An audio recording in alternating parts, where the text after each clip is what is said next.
I'm making this video for my grieving friends.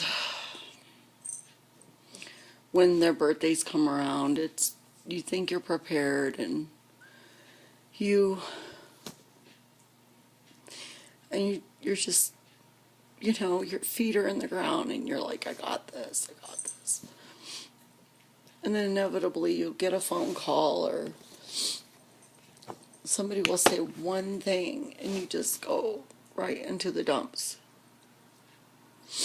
And I decided that I was going to start filming my life, and I know I'm only 40, I'm 49, and there's not much, what can I say? But I felt like one day, one person maybe could, I'm a very big literature person, and I felt like if one day, like, one girl or one man or one young man would see it and go, okay, I'm not alone, then it was worth putting it out there. And so there's different times when I just shut down. I don't want to be filmed, or I don't want to do this, or I don't want to talk about how I feel, and then you're feeling so bad that you don't want to talk about it, because then if you talk about it, then it gets worse. And I realized that the kids weren't coming home.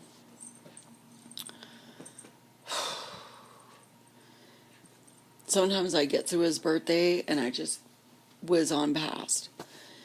And there's other birthdays and last night was such a rough night. I didn't get any sleep. I couldn't really focus. I just fought it all the way.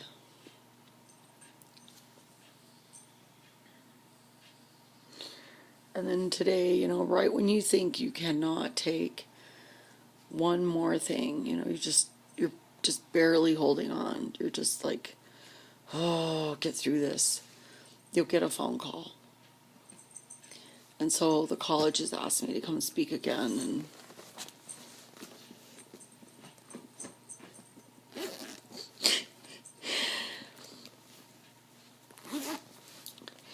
that's why I made this commitment, to myself, that I would put all this down on YouTube. Because when you're talking,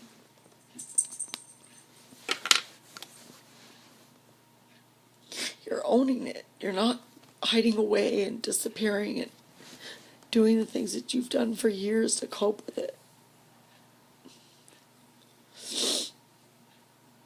So the college called me and said, we want you to come, and professors, we'd love you to come and speak on free will and determinationism.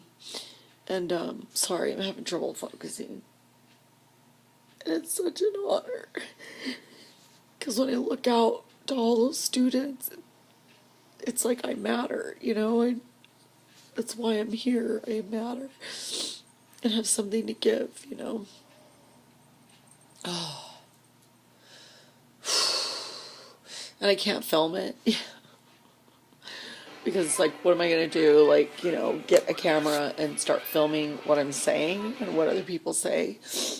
I always felt like, to help the youth to get through, because I'm not going to be here one day. And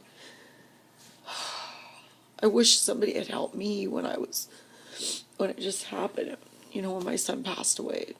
My sister, my brother, my other sister, I wasn't even thinking about them. I was just thinking about my son. And my other son was 4, who's now 33. And he was there the night that he died. And I always call him, and he always calls me. What are you going to do this year, Mom?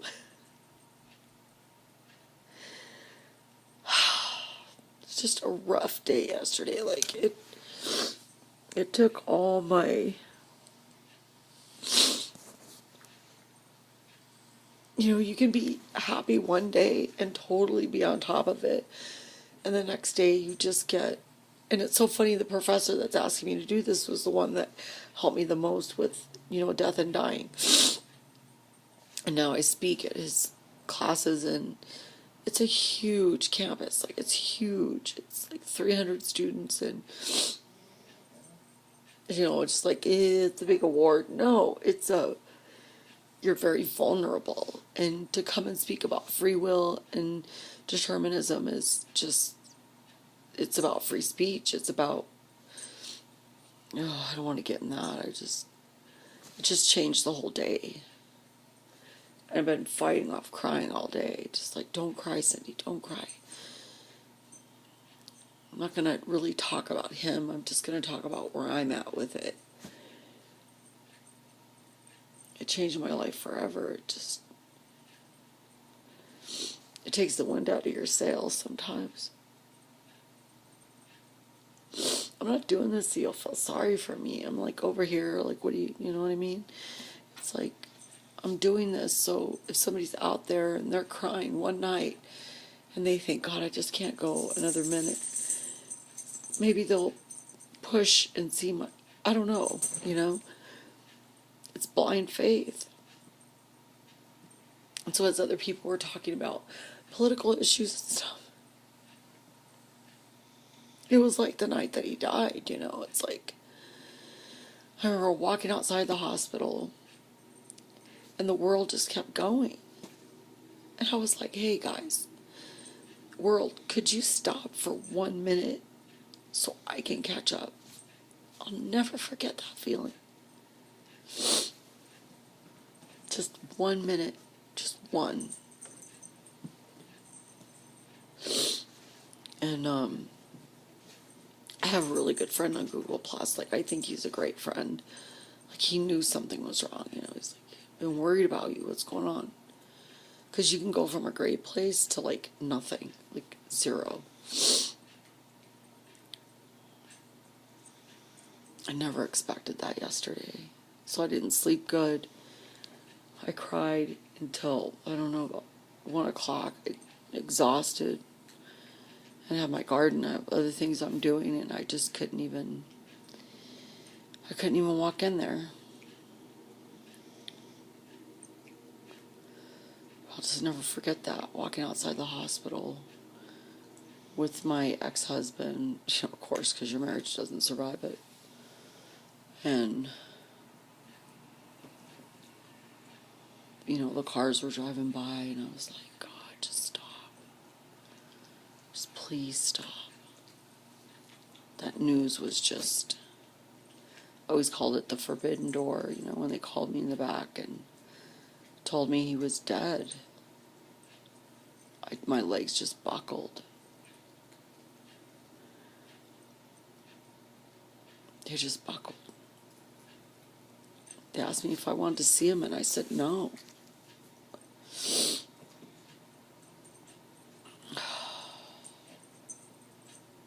My life just went in a completely different direction. And I'm just now coming out of that,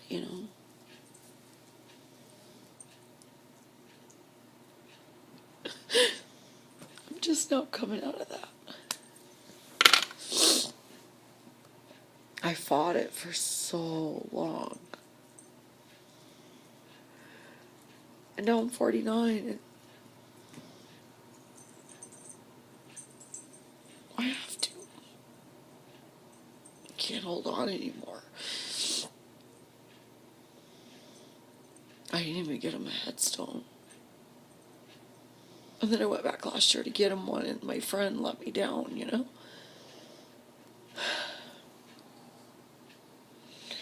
Her life was more important, and I gave her everything I had. Because once I got there, I realized she was in trouble.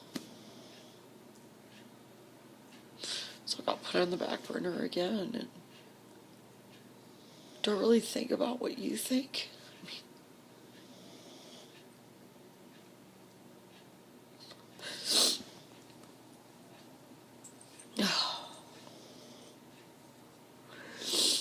It hurts down in the deepest part of you, who you are as a human being, as a soul, your spirit. And no matter what's going on around you, when you go into that place, it's like you're numb. You're just numb. and you don't want to smile. You don't want to laugh, eat, nothing. Take a shower, nothing. You just sit here and go, oh my God, it's his birthday. It's like February 8th and November 20th. And I want to cry yesterday, so I didn't do it, and I ended up crying. It's been a long time. It still hurts. When your mind just plays tricks on you, you're like, you think all kinds of crazy stuff. My dogs can feel it. Like, they're just like, ooh, something's going on. I'm not going to try to justify this right now. It's like, this is just where I'm at.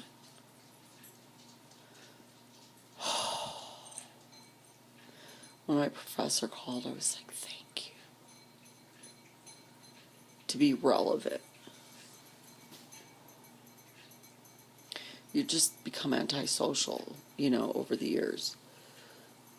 Because you just want the world to stop and acknowledge, that this perfect being left. And you want the whole world to just cry like you.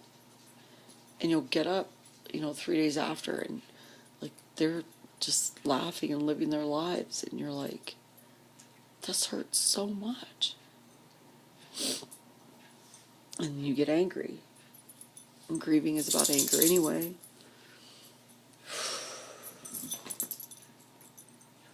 I'm not worried about vulnerability. It's like when they told me he was dead, it's like your clothes just getting ripped off your body. I was just looking at a doctor and he's like, I'm sorry. We did everything we could.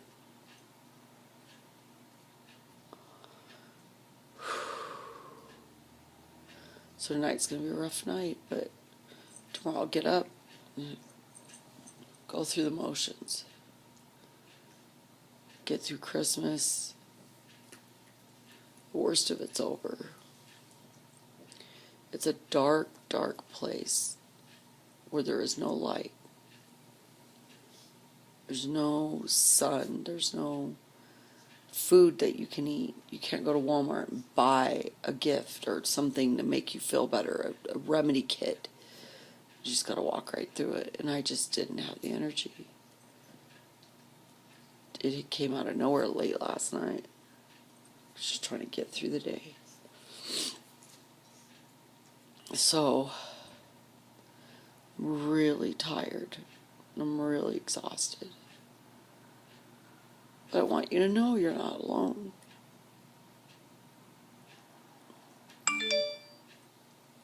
Because I felt alone. And if one person would have said, it's okay, it would have been a lot easier. A lot easier. So, chronological life. The good, the bad, and the ugly. I gotta go take a shower. Move on. But now I'm going to speak at one of the biggest colleges and universities, actually. Free will and determinism.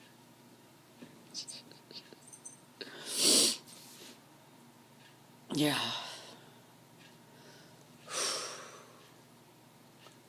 Breathe, Cindy, breathe. Here I am 20 years later.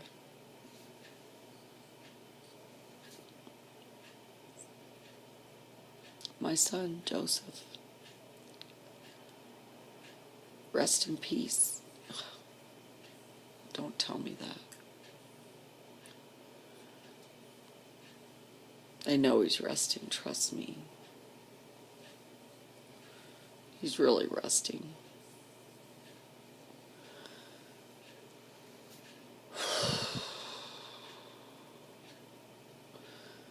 Okay, tomorrow the sun will come up. I'll go speak at the university. I'll cry. And they cry. And I have to be strong for them. because they're young people. They're just starting out. Need to curl my hair or something. Get my nails done. Well, this is my grieving video for my son, for me, for my happiness. Okay, it's done.